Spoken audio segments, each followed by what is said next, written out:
اسی طرح کا ایک بندہ تھا، وہ کہتا تھا جی میرے سوال کا جواب کبھی نہیں کسی نے دیا۔ اس کی ملاقات ایک درویش سے ہو گئی، حضرت بہلول دانا سے۔ فرمانے لگے پوچھو بھئی کیا سوال ہے؟ کہنے لگا بابا میرے 3 سوال ہیں۔ ایک تو یہ بتائیں کہ اگر رب ہے تو وہ نظر کیوں نہیں آتا؟ اور دوسری میرا سوال یہ ہے کہ اگر جو کراتا ہے شیطان کراتا ہے تو انسان کو سزا کس بات کی؟ اور تیسری بات یہ کہ آپ کہتے ہیں کہ شیطان جن ہے، آگ سے بنا ہے، تو اسے بھی آگ میں ڈالا جائے گا تو آگ کو کیسے جلائے گی؟ تو حضرت بہلول دانا تھوڑا سا سوچنے لگے تو اس نے بڑی سخت بات کی، کہنے لگا مجھے پتا تھا جواب آپ کو بھی کوئی نہیں آتا۔ دیکھا نا، پڑ گئے نا سوچ میں۔ نیچے ایک روڑا پڑا تھا مٹی کا، اینٹ کا نہیں۔ مٹی بھی کئی دفعہ خشک ہو جائے نا دھوپ میں، کچی مٹی بھی تو روڑا تگڑا بن جاتا۔ مضبوط روڑا پڑا تھا۔ حضرت بہلول دانا نے آؤ دیکھا نہ تاؤ دیکھا، روڑا اٹھایا اور زور سے سر میں دے مارا۔ اب اس سر میں روڑا لگا، خون بڑا بہہ گیا۔ جا کے اس نے کوتوالے شہر کو، سمجھ لیں SHO کو رپورٹ کرا دی کہ بابے نے نا میرا سر پھوڑ دیا ہے۔ بلا لیا وہ SHO، کہنے لگا بابا تو اس طرح کا ہے نہیں۔ اس نے کہا جی مار دیا، اب دیکھیں۔ بلا لیا، کہنے لگا یار وہ تو درویش بندے ہیں، اگر تو کہتا ہے تو چلو بلا لیتے ہیں۔ آپ آ گئے، تشریف لائے، تو اس نے کہا بابا آپ نے پتھر مار کے اس بندے کے سر کو پھوڑ دیا ہے؟ تو حضرت بہلول دانا کہنے لگے نہیں میں نے تو نہیں پھوڑا، میں نے تو اس کے 3 سوالوں کا ایک جواب دیا ہے۔ 3 سوالوں کا ایک جواب۔ اس نے کہا کیا؟ فرمانے لگے اس سے پوچھ لو۔ اس نے کہا جی کیا سوال کیا آپ نے؟ اس نے کہا جی پہلا میرا سوال یہ تھا کہ رب ہے تو نظر کیوں نہیں آتا؟ تو آپ فرمانے لگے میں نے تجھے روڑا مارا، درد ہو رہی ہے؟ کہنے لگا ہاں۔ کہنے لگے دکھا درد۔ بہلول دانا کہنے لگے کہ اگر درد ہے تو پھر، وہ کہنے لگا جی وہ دکھائی تو نہیں نا جا سکتی، پر ہے تو صحیح نا۔ تو آپ فرمانے لگے رب ہے پر دکھایا تو نہیں نا جا سکتا، تو قیامت میں نظر آئے گا۔ حضرت بہلول دانا فرمانے لگے تیرا دوسرا سوال کیا تھا؟ کہنے لگا جی میرا دوسرا سوال یہ تھا کہ جو کراتا ہے شیطان کراتا ہے تو پھر انسان کو سزا قیامت میں کیوں ملے گی؟ تو آپ فرمانے لگے جا پھر تجھے روڑا بھی شیطان نے مارا ہے، میرے اوپر پرچہ کیوں کٹا دیا؟ پکڑ جا کے اس کو۔ آپ نے فرمایا تیرا تیسرا سوال کیا تھا؟ کہنے لگا جی میرا تیسرا سوال یہ تھا کہ شیطان آگ سے بنا ہے، تو آگ کو آگ میں ڈالیں گے تو اسے کیا تکلیف ہوگی؟ تو آپ فرمانے لگے تو کس چیز سے بنا ہے؟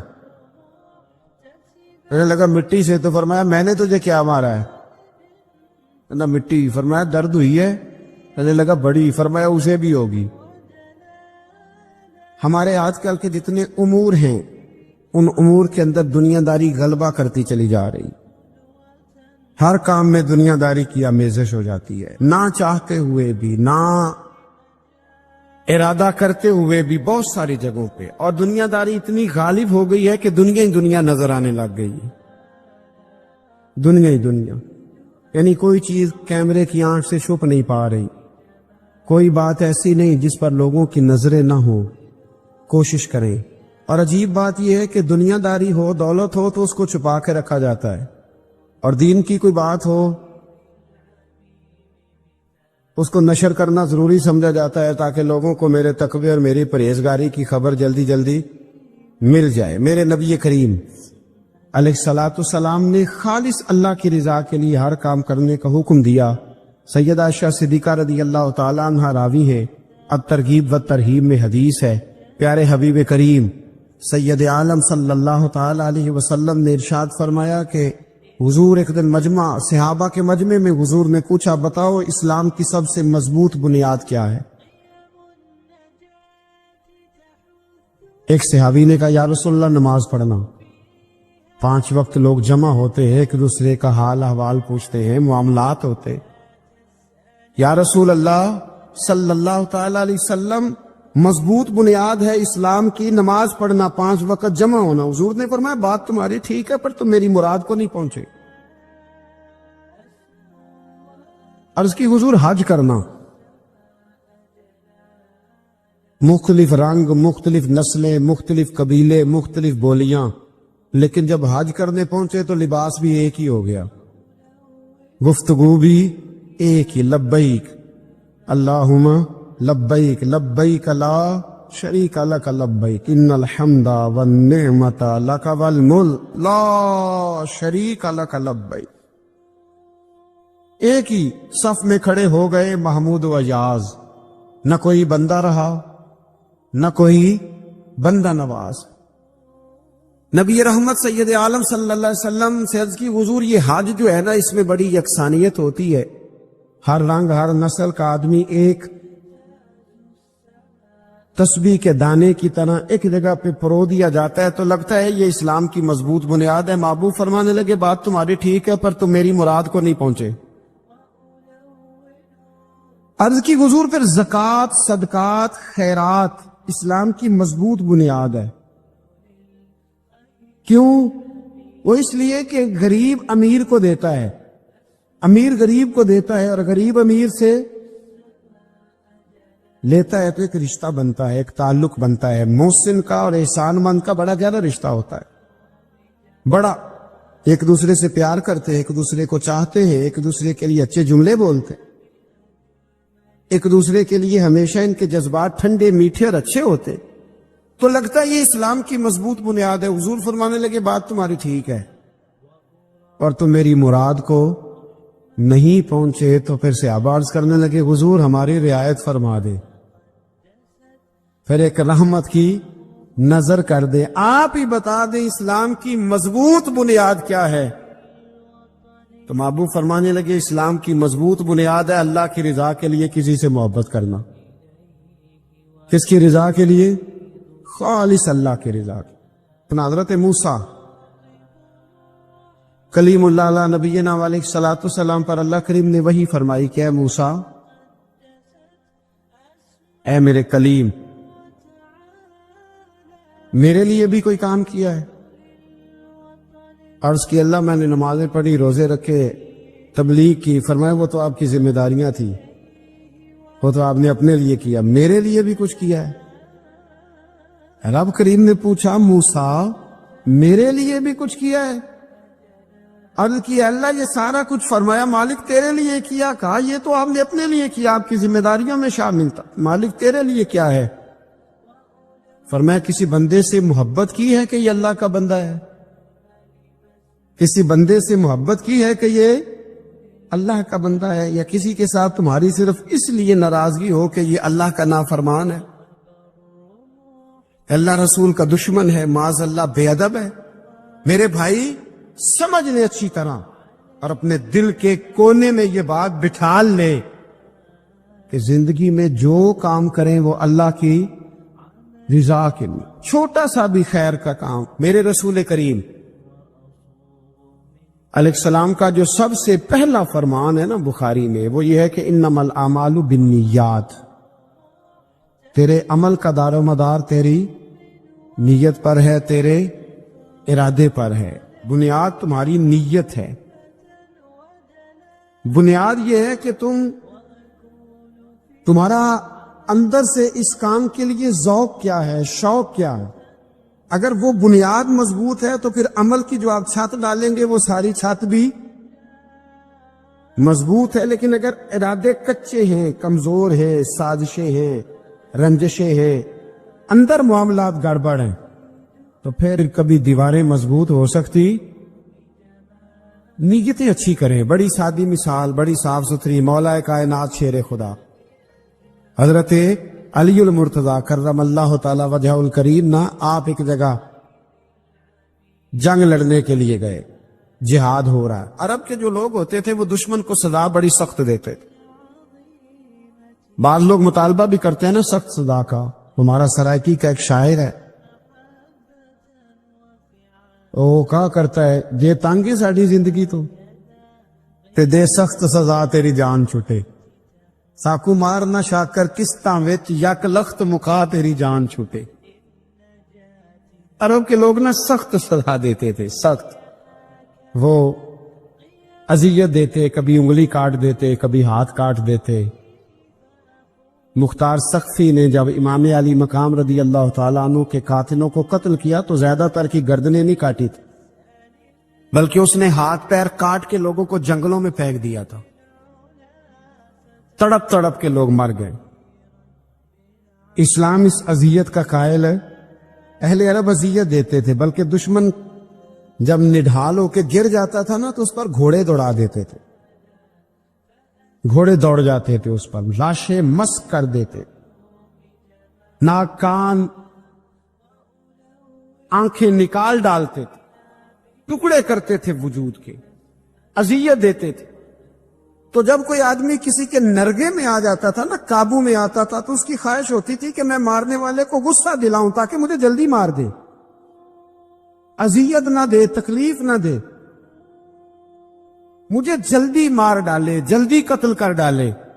یہ ان کا مزاج ہوتا تھا، رویہ ہوتا تھا۔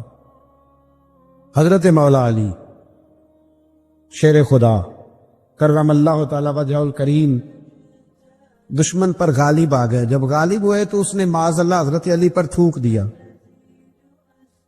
کافر تھا، اس کا ارادہ یہ تھا کہ میں حضرت علی کو غصہ دلاتا ہوں تاکہ یہ مجھے جلدی مار دے، لیکن اسے نہیں پتا تھا یہ علی ہے۔ اسے نہیں خبر تھی کہ یہ جو خمیر ہے نا، ان کی تربیت مدینے والے محبوب نے فرمائی ہے۔ یہاں جو چمک دمک ہے اس کا رنگ ساری دنیا سے نرالا ہے، انوکھا ہے، شاندار ہے، وزادار ہے، کمال ہے۔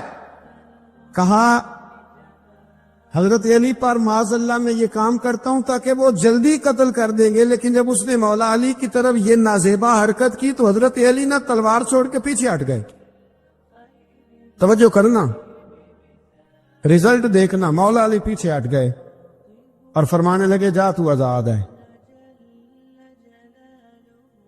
وہ کہنے لگا میں آزاد ہوں، کس طرح، کیسے؟ تو حضرت علی فرمانے لگے میرا تیرا ذاتی جھگڑا تو کوئی نہیں نا، نہ تو نے میری زمین پہ قبضہ کیا، نہ میرا مال لوٹا، نہ میری عزت پر ہاتھ ڈالا۔ میرا تیرا جھگڑا اللہ کی رضا کے لیے، خالص اس لیے کہ تو اللہ کی نافرمانی کر رہا، خالصتاً اس لیے تیرا اور میرا یہ جھگڑا ہے۔ باقی جہاں تک تعلق اس بات کا ہے کہ اب تو نے میری ذات شامل کر دی، اب تو نے مجھے تکلیف دے دی، اب تو نے مجھے اذیت میں مبتلا کر دیا۔ تو حضرت مولا علی شیر خدا فرمانے لگے اب ذات آ گئی ہے میری بیچ میں، اب میری ذات بیچ میں آ گئی، اب اگر میں تجھے قتل کروں گا تو لگے گا میں نے اپنے ذاتی غصے میں قتل کیا ہے، لہذا اب معاملہ یہ ہے کہ میں تجھے آزاد کرتا ہوں، اب تو چھٹی کر سکتا ہے، جا سکتا ہے، دوبارہ کبھی میرے ہاتھ آئے گی تو دیکھی جائے گی۔ مولا کائنات نے اسے چھوڑ دیا، لیکن وہ حضرت علی کا غلام بن گیا۔ وہ غلام بن گیا، کہنے لگا علی اب سمجھ آئی ہے کہ دین کتنا شاندار ہے، دین کتنا اعلیٰ ہے، دین کی قدریں کتنی پاکیزہ اور کتنی حسین ہے، اور کتنا منور ہے محبوب کریم کا دین۔ آپ مجھے کلمہ ہی پڑھا دیں۔ گویا جو بندہ تلوار سے فتح نہ ہو سکا وہ مولا علی کے خلوص سے فتح ہو گیا۔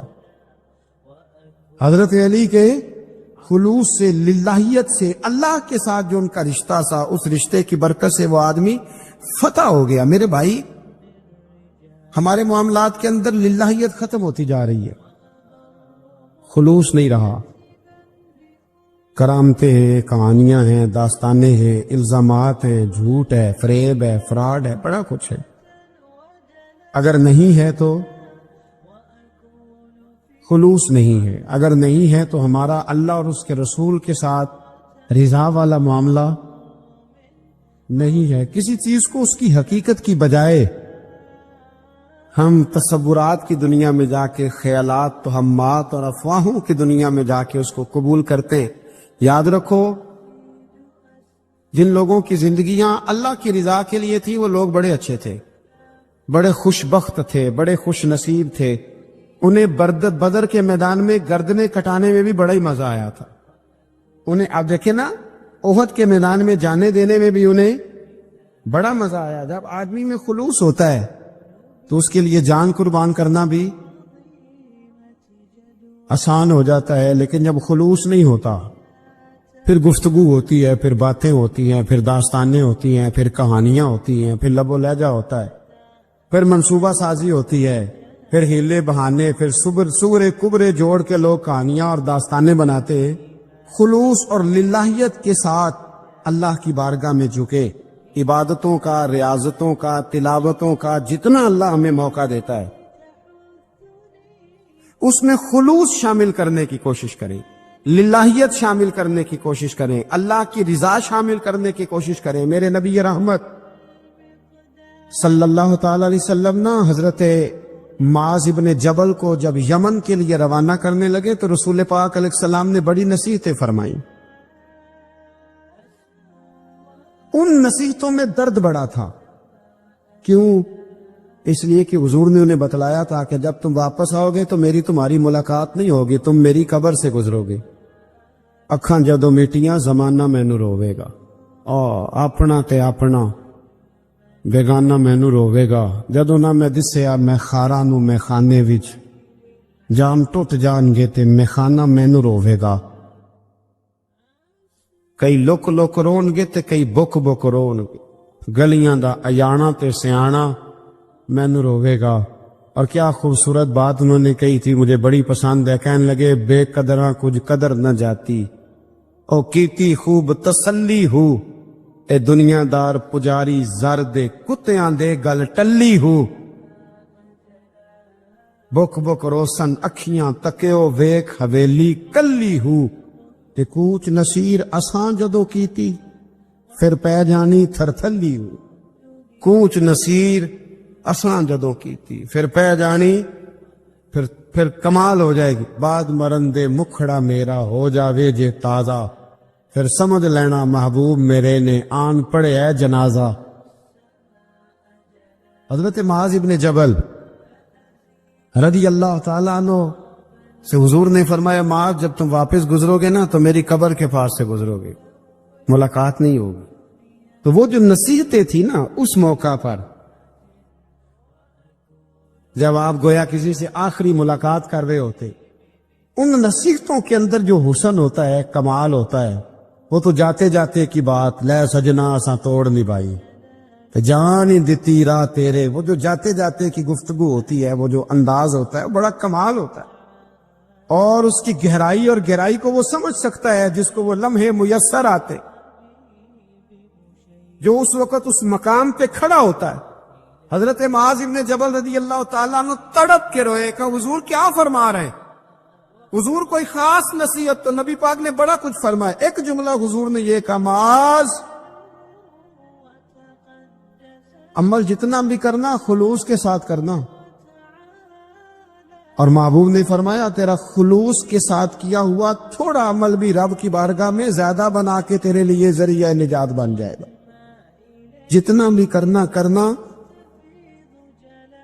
خلوص کے ساتھ کرنا، بولیے خلوص کے ساتھ کرنا، للہیت کے ساتھ کرنا، اس کے اندر کوئی کمزوری نہ آنے پائے، للہیت کے ساتھ، خلوص کے ساتھ، رواداری کے ساتھ، پیار کے ساتھ کرنا۔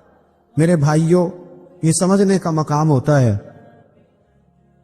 کہ جب ہم اللہ اور اس کے رسول صلی اللہ علیہ وسلم کی رضا کے لیے کوئی عمل کرتے ہیں تو اس کا بھی ہمارے دل کو پتہ ہوتا ہے۔ آپ فرماتا ہے، اللہ ولی الذین آمنوا، اللہ مومنوں کا مددگار ہے، یخرجہم من الظلمات الی النور، وہ انہیں اندھیروں سے نکالتا ہے اور نور کی طرف روشنی عطا فرماتا ہے۔ اندھیروں سے نور کی طرف اللہ لاتا ہے۔ اللہ ولی، اللہ مومنوں کا ولی ہے، وہ انہیں اندھیروں سے نور کی طرف نکالتا ہے۔ ہدایت ہمیشہ اللہ کی طرف سے سمجھے۔ جب وہ نماز کی توفیق دیتا ہے تو اپنے فضل سے دیتا ہے، جب وہ ذکر کی توفیق دیتا ہے تو اپنے فضل سے۔ ہم سمجھتے ہیں ہو جی فلانا نہیں پڑھ رہا بڑا بیوقوف ہے، فلانا نہیں پڑھ رہا تو کیا اپنی عقل کے طور پہ پڑھ رہا؟ میں جی اللہ کے فضل سے 2 پارے پڑھتا ہوں تو کس پہ احسان کرتے تو 2 پارے پڑھ کے رویا کر کہ اگر مالک تو بڑا قریب نہیں۔ بڑے لوگ ہیں جن کو پورا قرآن حفظ ہے پر انہیں پڑھنے کی توفیق نہیں، تو انہیں فضل کیا اور مجھے توفیق دے دی ہے پڑھنے۔ رویا کر، پڑھ کے رویا کر، راتی ساری کر زاری ਉਹ ਨੀਂਦ ਅੱਖਾਂ ਥੀ ਧੋਂਦੇ ਤੇ ਫਜਰੇ ਉਹੀ ਗੁਨਾਹਗਾਰ ਕਹਾਵਨ ਸਭ ਤੋਂ ਨੀਵੇਂ ਹੁੰਦੇ।